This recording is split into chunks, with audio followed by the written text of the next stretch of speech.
Bismillahirrahmanirrahim. Assalamualaikum warahmatullahi wabarakatuh.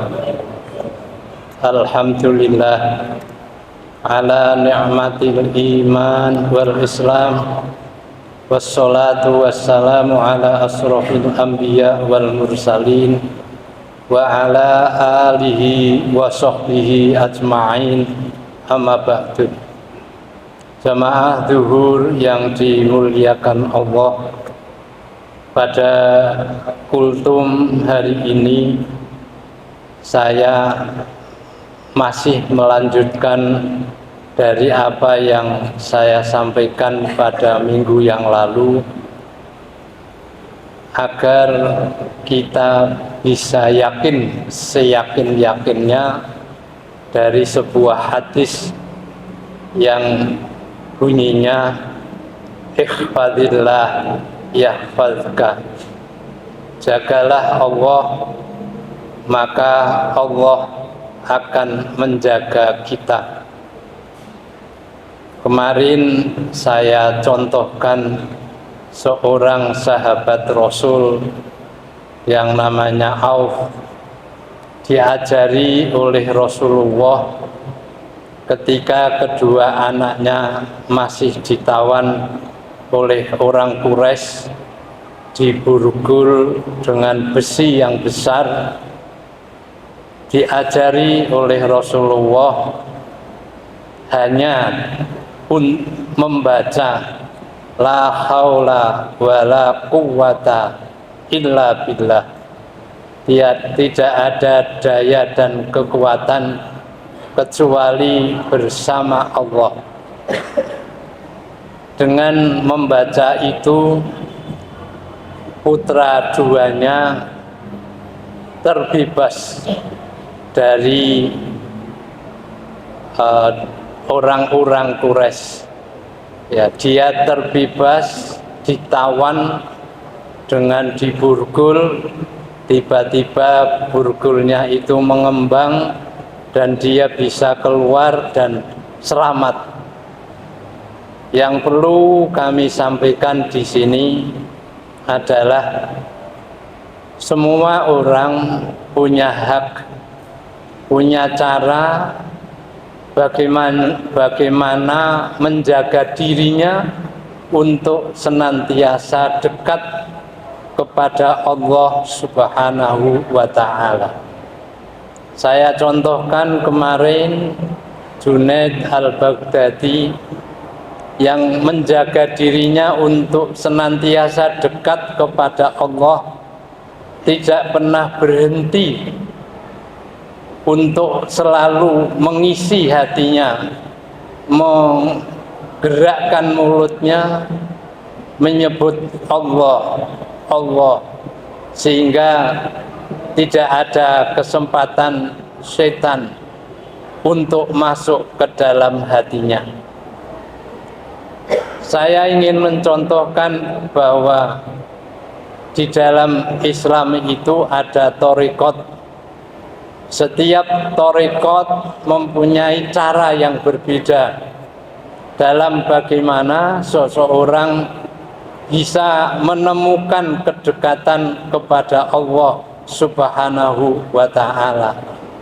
Cara-cara itu sudah pakem, tidak berubah dan tidak bisa ganti dengan cara aliran yang lain, karena cara itulah yang dia gunakan untuk menemukan kedekatan kepada Allah Subhanahu wa Ta'ala.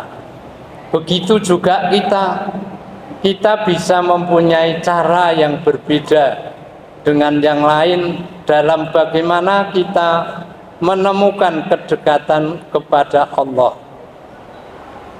Saya berikan contoh, yaitu Imam Al-Ghazali.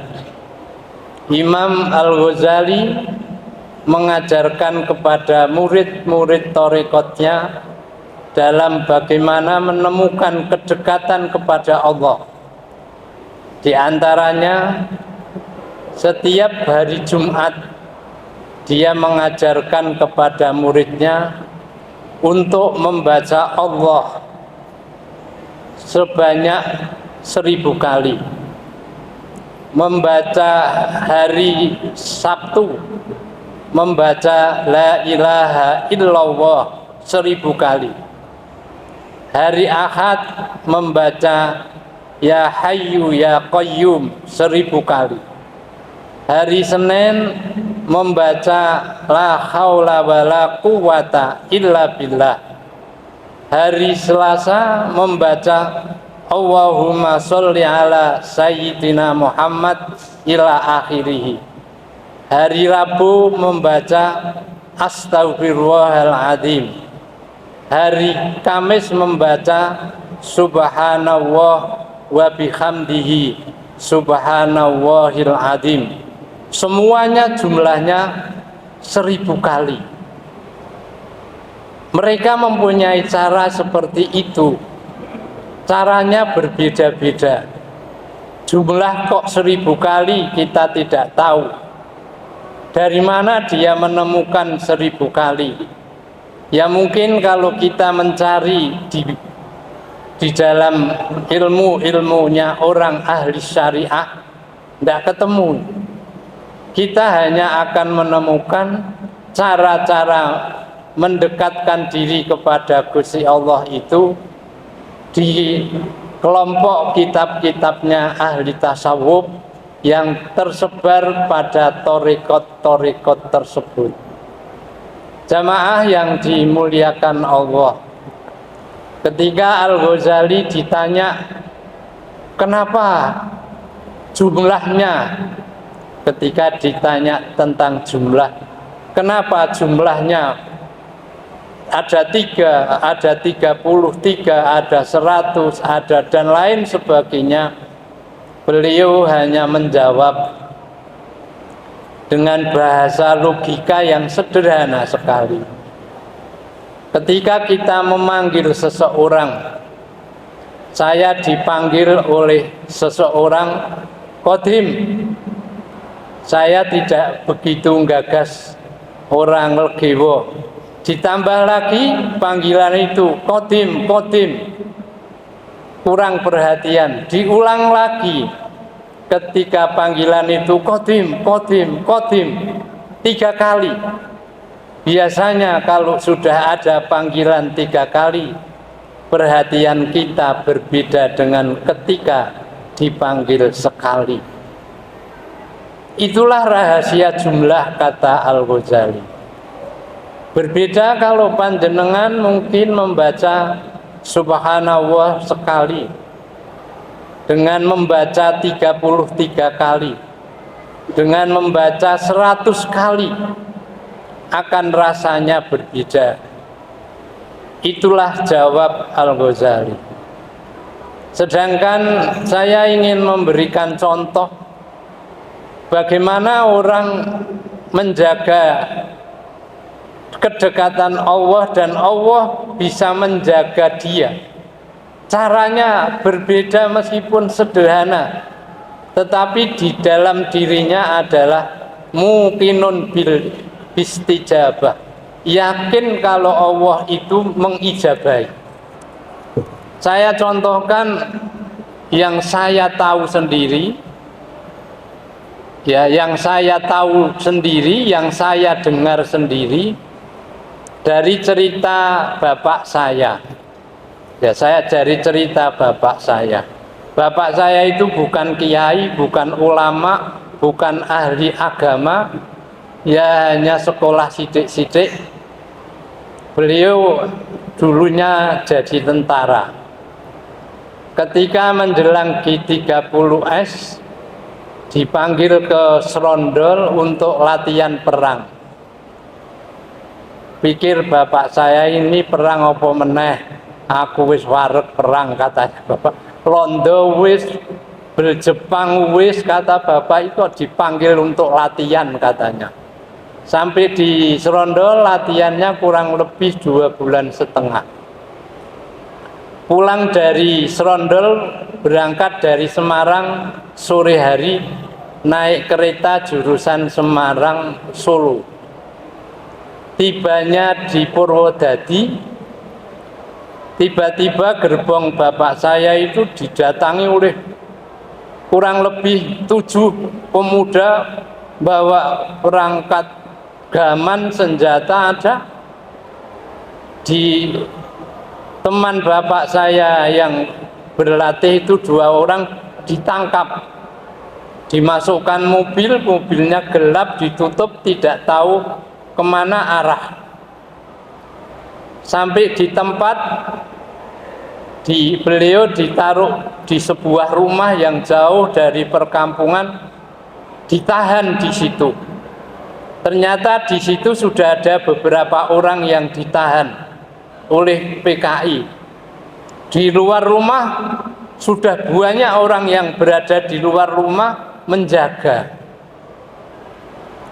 Waktu sholat Isya, bapak saya sholat Isya, tiba-tiba beliau ingat gurunya pernah ngomong, kalau kita mempunyai masalah yang besar dan mendesak, bacalah ayat kursi.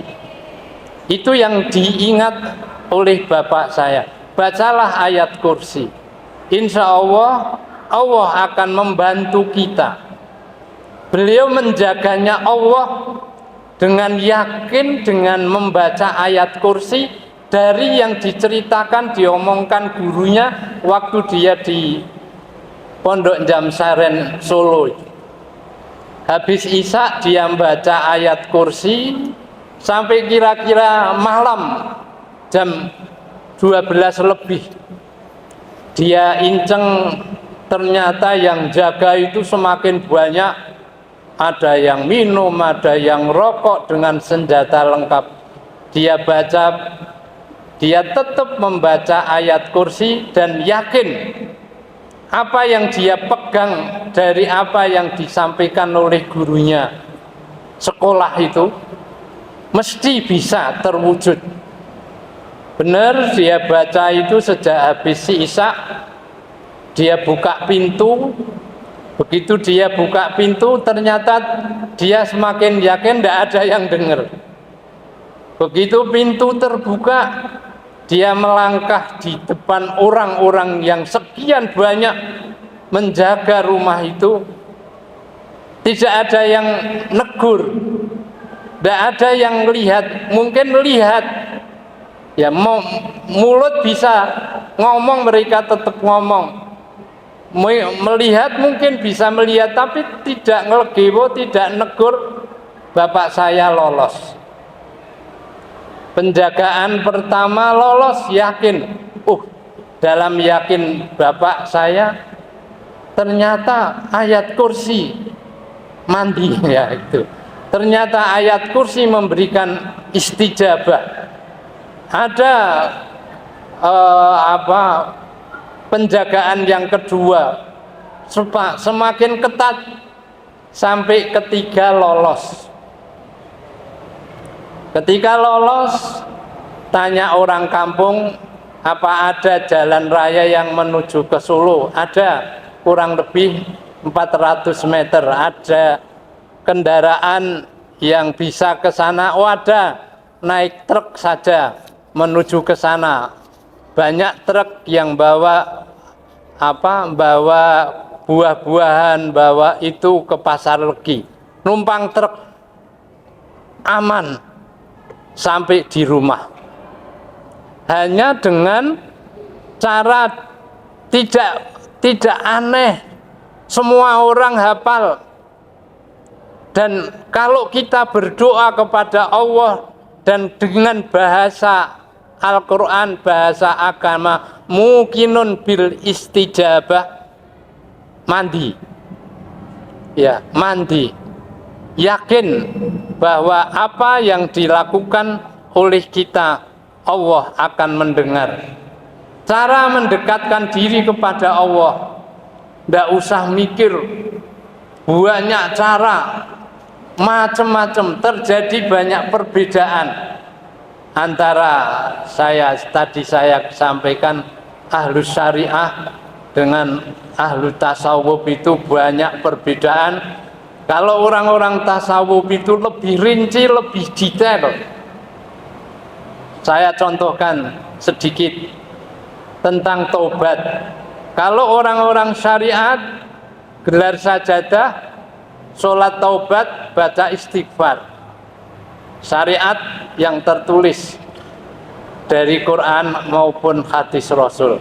Orang tasawuf, bagaimana dia bertobat? Bertobat itu adalah meninggalkan dosa-dosanya dan menggantikan dengan perbuatan yang baik. Dengan cara apa?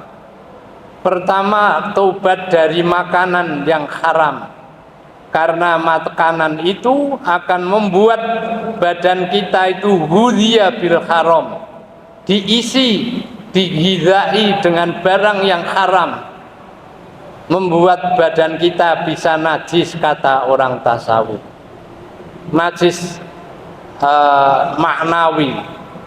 Kemudian taubat dari dosa. Kita itu berdosa, itu sudah 2 tahap.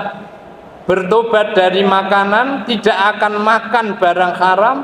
Bertobat dari dosa, tidak akan mengulangi dosa. Bertobat lagi masih ada tambah lagi. Tobat dari ghaflah min zikrillah. Tobat dari lalai mengingat Tuhan. Orang tasawuf itu menganggap kalau kita lalai untuk tidak ingat kepada Allah, itu sudah dosa. Dia bertobat. Tobat yang paling tinggi adalah tobat dari dirinya merasa bahwa dia sudah bertobat. Itu dosa besar. Perbedaannya jauh ya. Perbedaannya begitu jauh, caranya detail. Orang-orang itu, dia hanya ingin memahami Al-Quran itu dibalik yang tersurat. Ada yang tersirat, ada yang dibalik yang tersurat.